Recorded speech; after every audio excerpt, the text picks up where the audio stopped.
Welcome to the deep dive. Today, we're looking into a really difficult subject, that devastating crash of Air India Flight 171. It happened just a month ago. Yeah, June 12th, 2025, a date that's now unfortunately etched into memory. Absolutely. A Boeing 787 Dreamliner. It was heading from Ahmedabad to London Gatwick. Crashed just after takeoff. And tragically, it hit a medical college hostel there in Meghannidigar. The scale of it, Mm. just immense. 260 lives lost, 241 people on the plane, and 19 on the ground.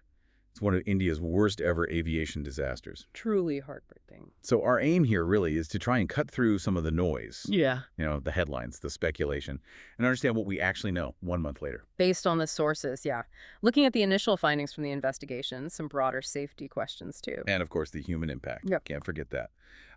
Interestingly, amidst all the devastation, there was that one detail. A single survivor. That's right. Ramesh Vishwaskumar, a British national. Quite miraculous, really, given the circumstances. Incredible. Okay, so it's a heavy topic, but let's try and unpack this. Where do we even begin? Well, the immediate aftermath is usually the starting point, the response. Right, and swift action is just so crucial then. We saw the Aircraft Accident Investigation Bureau, the AAIB, they took charge right away. Yeah, and they got support pretty quickly from the U.S. NTSB, the National Transportation Safety Board. That international cooperation is vital. Definitely. And the first big hurdle, always, is finding those black boxes, right? The recorders. The CVR and FDR cockpit voice recorder and flight data recorder. Absolutely critical pieces of the puzzle. And they found them remarkably fast here, didn't they? Yeah. Within just days. One was actually found on a nearby rooftop, the other in the main wreckage site. Wow. And they were flown straight to New Delhi for analysis. Immediately. Getting that data is priority number one. So with those recorders recovered so quickly, what did they start telling investigators? What were those very first clues? Well, it's fascinating, actually. Even with, needing to be careful about releasing information, the investigators seem to have zeroed in pretty fast. Okay. The data extraction from the flight data recorder, the FDR, that's complete now. And the initial signs, they're pointing quite strongly towards a technical malfunction. A technical issue, like what specifically? The main theory being looked at, it seems, is simultaneous engine failure. Both engines failing at roughly the same time. Both engines. On a 787, that seems incredibly unlikely. It is very rare, but there are indicators. For instance, the ram air turbine, the RAT, that's basically a small emergency propeller that drops down to provide essential power. Right, I've heard of that. Its deployment just moments before the impact strongly suggests a loss of primary engine power. Okay, that makes sense. And there's also some recovered footage apparently showing the landing gear tilted forward, almost like its knees were buckling. Huh.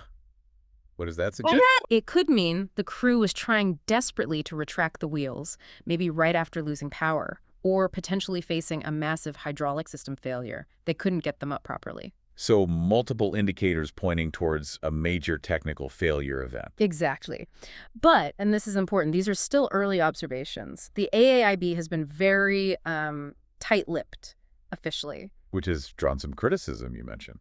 Predictably, yes. People want answers, especially the families. There's always that tension between the need for investigative accuracy and the public demand for information. Imagine the pressure on those investigators, Yeah. trying to piece together such an intricate puzzle, especially with that communication scrutiny.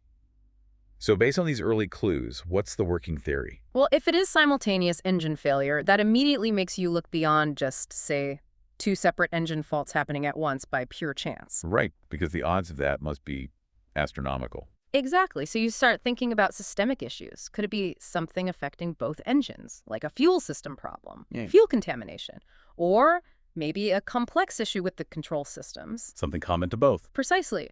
Or it could still be an incredibly rare, unfortunate confluence of events. But verifying any of this, that's the challenge. How do they even go about verifying something like that? It involves incredibly meticulous work, using the FDR data to recreate the flight parameters second by second, analyzing engine performance data, pilot inputs, cross-referencing everything. That's painstaking. It is, and that's why having the Boeing experts and the NTSB folks there on site is so crucial. They understand the aircraft systems inside out. So that connects the immediate technical clues to potentially wider system vulnerabilities, perhaps. Potentially, yes. It forces a look at the bigger picture. And speaking of the bigger picture, this crash, sadly, didn't happen in a complete vacuum, did it? There were some prior concerns flagged. That's another layer, yes.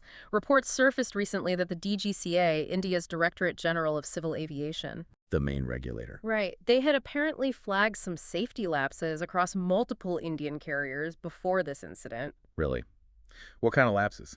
Well, the reports mention specific warnings. For example, Air India Express, a subsidiary, was apparently cited for things like overdue escape slide inspections Well, not good. and also breaches of pilot duty hour regulations, rules designed to prevent fatigue. So if these warnings were already out there, it does raise that uncomfortable question, doesn't it? How much attention was being paid before the tragedy? It inevitably leads to questions about the effectiveness of oversight and the safety culture within the industry. If these prior reports hold up, they suggest potential systemic weaknesses needing urgent attention. And the DGCA's role is precisely to catch these things, isn't it? To ensure airlines are complying. Exactly. Lapses in maintenance, operational procedures, fatigue management, they can all contribute to the risk environment.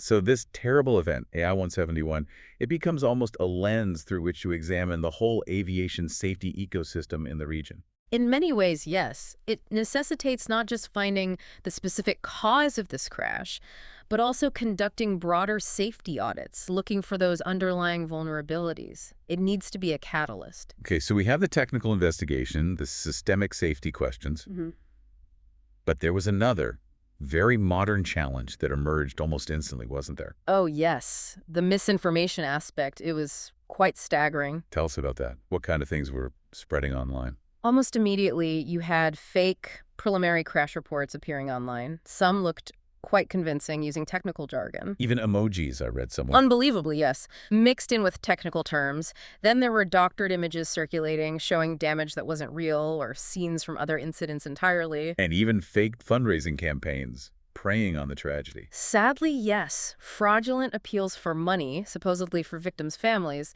The sheer volume was overwhelming. What's the impact of all that beyond just being distasteful? It's deeply damaging on multiple levels. First, obviously, the emotional distress for the families. Imagine seeing fake reports or images while grieving. Horrific. But it also actively hinders the official work. It creates confusion, makes it harder for people to know what's true, and can even divert investigative resources if they have to debunk false claims. So the digital age adds this whole other layer of complexity to managing a crisis. Absolutely. It's a stark reminder, isn't it? In an age awash with information, the truth itself can become a casualty. It really underscores the need for digital literacy, for critical thinking, and for responsible reporting. Let's shift back, if we can, to the human element. The families dealing with this immense loss. What's been happening on that front with support and compensation? Air India and Tata Sons, the parent company, seem to have acted fairly quickly on compensation. Reports indicate interim payments have gone out to a majority of families. That was the 25 lakh figure, around 21,500 pounds. Yes, an initial amount often provided for immediate expenses. And then Tata Sons pledged a larger sum, 1 crore per deceased passenger, which is a significant amount reflecting the scale of the tragedy. And direct support, too. Yes, Air India assigned representatives to assist families directly, and importantly, the process of repatriating the remains of the victims has been completed. That's a crucial step for the families. And amidst all this, you have the one survivor, Ramesh Vishwaskumar. Just an extraordinary circumstance. It really is, a testament perhaps to the efforts of the first responders on the scene as well. Beyond the immediate aid, what about broader accountability, ensuring lessons are learned? Well, governmental scrutiny is ticking in. There's a parliamentary panel scheduled to meet. Who are they meeting with? Top officials from the Ministry of Civil Aviation and the DGCA. They'll be demanding answers, not just about the AI-171 investigation status. But the systemic stuff, too. Exactly. They'll likely probe into those prior safety concerns, the effectiveness of DGCA oversight, maybe even issues like staffing levels at the AAIB itself. Is the investigation body properly resourced? So the pressure is on for concrete reforms to come out of this. It has to be. A tragedy of this magnitude must lead to lasting changes in safety protocols and oversight. That's the minimum expectation. Okay, so with all these moving parts, the technical probe, the systemic review, the parliamentary scrutiny, what about timelines? When can people expect definitive answers? There seems to be some confusion there. Yeah, there were some misleading early reports suggesting a preliminary report might come very quickly or even a final one soon. That's just not how these things work. It takes much longer, right? Much longer. Accident investigations are incredibly meticulous, complex processes. Think months, often years, not weeks. Why so long? The AAIB team has mountains of data to analyze from the recorders, wreckage analysis, simulations to run, maintenance records to comb through, personnel interviews. It's like putting together a vast, damaged jigsaw puzzle. With missing pieces. And burnt pieces. So while we can expect updates periodically as significant findings emerge, the full, comprehensive final report is definitely some way off. And transparency during that long process is key, presumably. Absolutely vital. Even if the updates are limited, maintaining open communication is crucial for public trust, especially for the families waiting for answers. So looking back at everything we've discussed this past month, it's clear this Air India 171 investigation is incredibly multifaceted, isn't it? Definitely. You've got the deep technical dive into potential failures, the wider questions about systemic safety across the industry. And then this whole other layer of the information or misinformation environment that surrounds such events now. It really highlights how a crisis today isn't just about the physical event, but also how it plays out in the digital sphere. That battle for accurate information is critical. This incident seems to really underscore that aviation safety isn't just about the engineering, is it? It's also about robust oversight, strong safety cultures. And increasingly about navigating that complex information landscape. The goal remains twofold: find the truth for the families and ensure justice, but also maintain relentless vigilance and strengthen oversight across the entire system. It's about more than just this one flight. It's about constantly improving safety in what is ultimately a very complex world. Precisely. So as we wrap up this deep dive, perhaps the thought to leave you, our listeners, with is this: exploring Flight 171 isn't just about reconstructing a tragedy. It's about what it reveals about the systems we rely on for safety, how information flows or fails to flow in a crisis, and the profound human consequences when things go wrong. What questions does this whole situation raise for you about how we deal with complex events, tragedy, and truth in our connected world?